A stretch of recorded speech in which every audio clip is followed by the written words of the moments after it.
Olá, bom dia meus caros irmãos e irmãs, queridos devotos e devotas de Santo Antônio, paz e bem.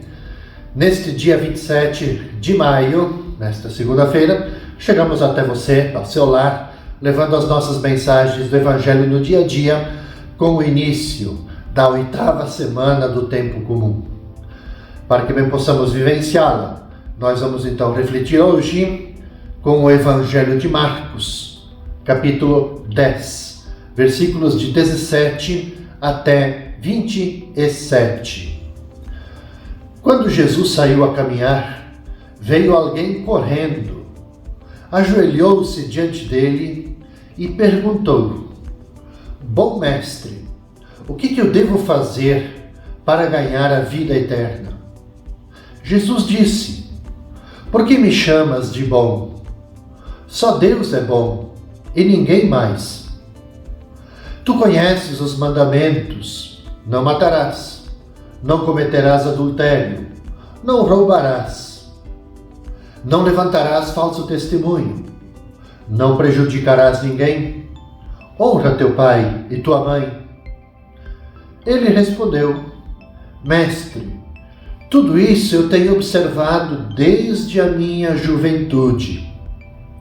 Jesus olhou para ele com amor e disse: Só uma coisa te falta. Vai, vende tudo o que tens e dá aos pobres, e terás um tesouro no céu. Depois, vem e segue-me. Mas quando ele ouviu isso, ficou abatido. Foi embora cheio de tristeza, porque era muito rico. Então Jesus olhou ao redor e disse aos discípulos: Como é difícil para os ricos entrar no reino dos céus. Os discípulos se admiravam com essas palavras, mas ele disse de novo: Meus filhos, como é difícil entrar no reino de Deus. É mais fácil um camelo passar pelo buraco de uma agulha do que um rico entrar no reino de Deus. Eles ficaram muito espantados ao ouvirem isso e perguntavam uns aos outros: Então quem pode ser salvo? Jesus olhou para eles e disse: Para os homens isso é impossível, mas para Deus não. Para Deus tudo é possível. Veja, meus caros irmãos e irmãs, o Evangelho é um trecho do Evangelho de Marcos forte. Para iniciarmos essa nossa semana, 8ª semana do tempo comum. Primeiro, a gente não pode perder o foco. Jesus está a caminho de Jerusalém. A pergunta deste israelita praticante, o israelita praticante, ela é uma pergunta séria. Mas Jesus apresenta para ele uma resposta mais ampla do que a pergunta. Despojar-se dos seus bens e aderir à comunidade dos discípulos. Dessa forma, ele daria prova da sinceridade com que ele estava buscando a vida eterna. Mas o homem que tinha muitos bens, como nos diz o Evangelho, rico, ele não é capaz dessa prova. Ele não consegue dar essa prova. Não houve acordo. O homem foi embora triste, se retirou triste. Não conseguiu fazer esse caminho de se desprender dos bens materiais para investir a sua vida no seguimento de Jesus, pobre e despojado. Por que isso? A gente se pergunta. Por quê? Se ele é praticante, por que ele não conseguiu fazer esse caminho? Aqui que vem o detalhe do Evangelho.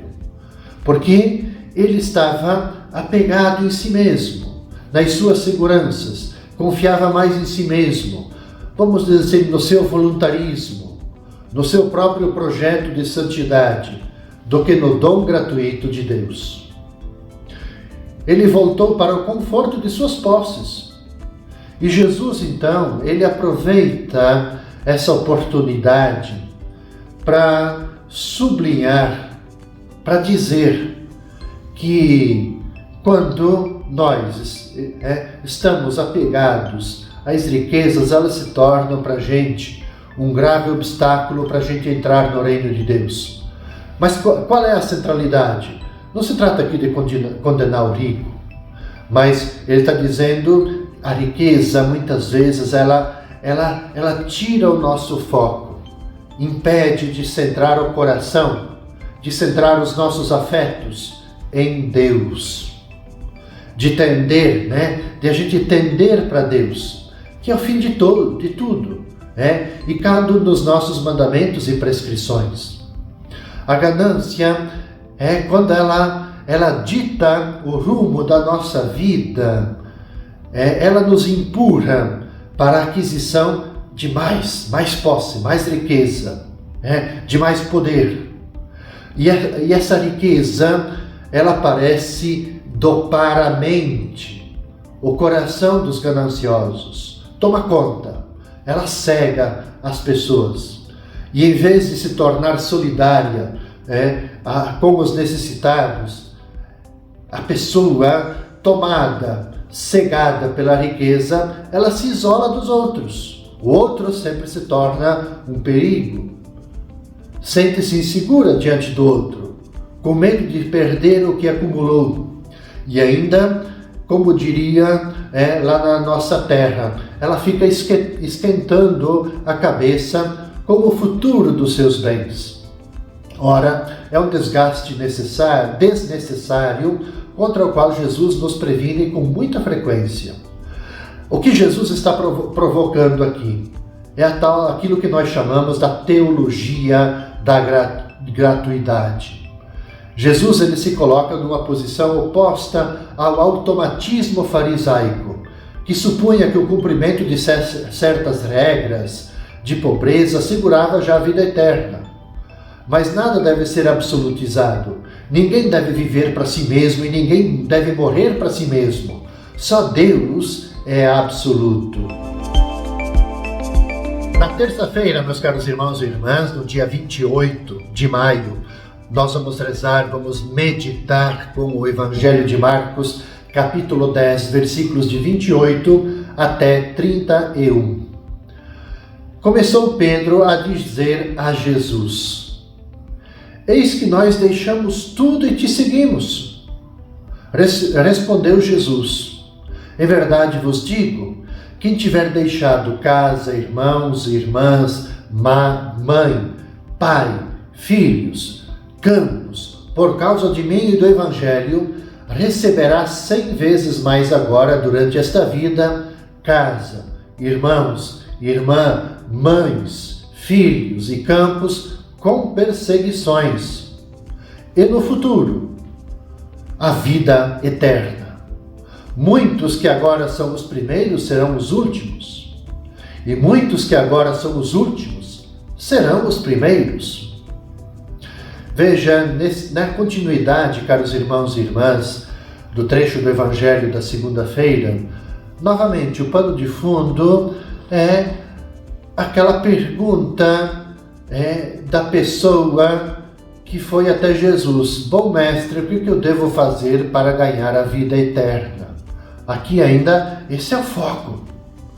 Então, esse colóquio, esse diálogo de Jesus, depois desse encontro com o jovem rico, deixou, de certa maneira, os discípulos desconcertados, apavorados. Pedro, ele toma a palavra para tentar trazer clareza para essa confusão que aquela resposta de Jesus ao jovem rico causou entre os discípulos. Que será de nós que deixamos tudo e te seguimos? É importante dizer que sim, essa pergunta de Pedro, ela faz muito sentido para a mentalidade que eles tinham. Porque, para eles estavam seguindo um mestre que venceria, conquistaria impérios, territórios, pela força, pela guerra, pelo poder, onde que um estaria à direita, outro estaria à esquerda. Eles os 12 teriam lugares de destaque, de honra, de pompa. Porém, da mesma forma que eles têm essa concepção, os apóstolos sabem que Jesus é pobre. E que eles, de certa maneira, ao acolher o convite de Jesus para segui-lo, eles deixaram para trás tudo aquilo que eles possuíam, suas profissões, seja lá de pescadores.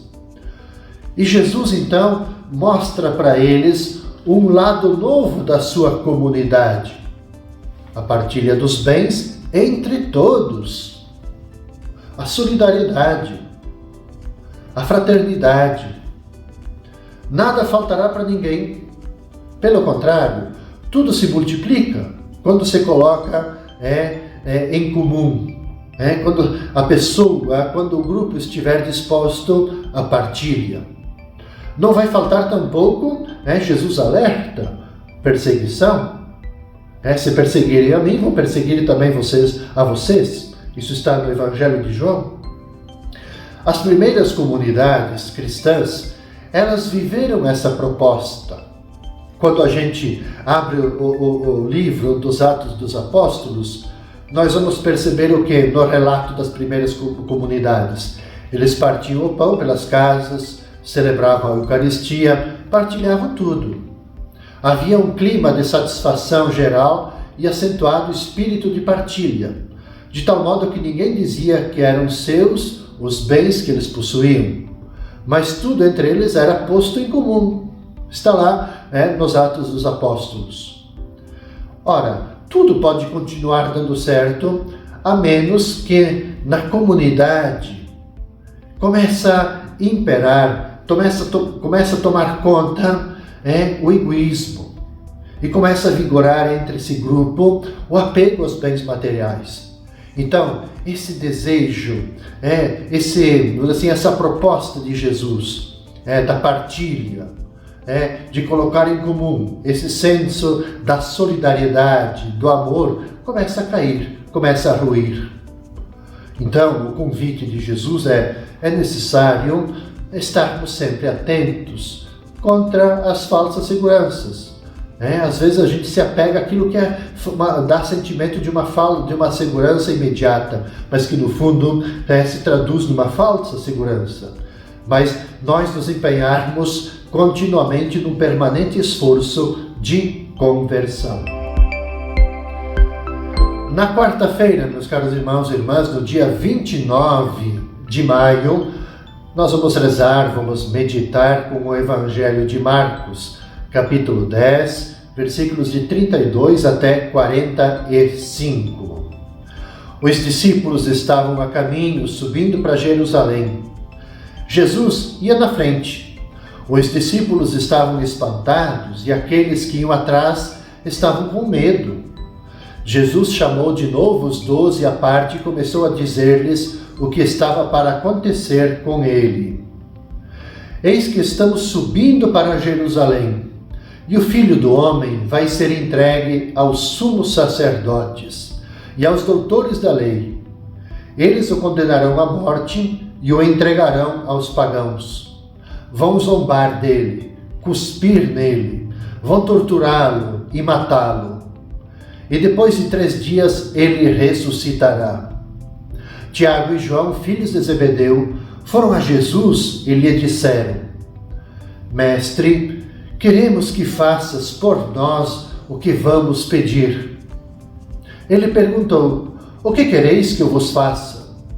Eles responderam: Deixa-nos sentar um à tua direita e outro à tua esquerda quando estiveres na tua glória. Jesus então lhes disse: Vós não sabeis o que pedis. Por acaso podeis beber o cálice que eu vou beber? Podeis ser batizados com o batismo com que vou ser batizado? Eles responderam: Podemos. E ele lhes disse: Vós bebereis o cálice que eu devo beber e sereis batizados com o batismo com que devo ser batizado. Mas não depende de mim conceder o lugar à minha direita ou à minha esquerda. É para aqueles a quem foi reservado. Quando os outros 10 discípulos ouviram isso, indignaram-se com Tiago e João E Jesus os chamou e disse: Vós sabeis que os chefes das nações as oprimem e as grandes as tiranizam. Mas entre vós não deve ser assim. Quem quiser ser grande, seja vosso servo, e quem quiser ser o primeiro, seja o escravo de todos. Porque o Filho do Homem não veio para ser servido, mas para servir e dar a vida como resgate para muitos. Veja, meus caros irmãos e irmãs, esse trecho do capítulo 10 de Marcos, ele se refere a diversos episódios ocorridos durante a caminhada de Jesus para Jerusalém. Jesus ele avança sempre rodeado de discípulos.